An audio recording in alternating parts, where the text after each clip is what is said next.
কুষ্টিয়ার কুমারখালীতে গণভোট নির্বাচনী ক্যাম্পেইন অনুষ্ঠিত হয়েছে। রবিবার সকালে উপজেলার বাস স্ট্যান্ডে নির্বাচনী ক্যাম্পেইন অনুষ্ঠিত হয়।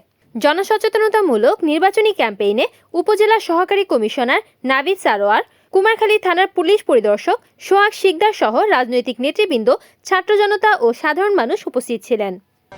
আপনার সিদ্ধান্তে গড়ে উঠবে আগামী দিনের বাংলাদেশ। আরো একটা ভোট দেবেন, জুলাই সনদের ভোট। সকল রাজনৈতিক দলের সঙ্গে দিনের পর দিন বৈঠক করে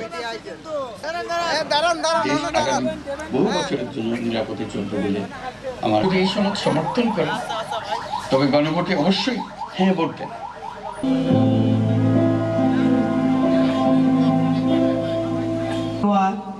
অথবা কেউ না। আমাদের ওই সময়ের ছবিগুলোর দিকে তাকা বিশ্বাস্য, বাট উই ডিড ইট। যখন অনেকে মেনেই নিয়েছিল গোলামি আমাদের নিয়ম, ঝঞ্ঝার জীবন চাওয়া স্বজনেরা বলেছিল let's accept be pragmatic. Report করেছেন কুষ্টিয়া প্রতিনিধি নাজমুল হাসান, NN TV।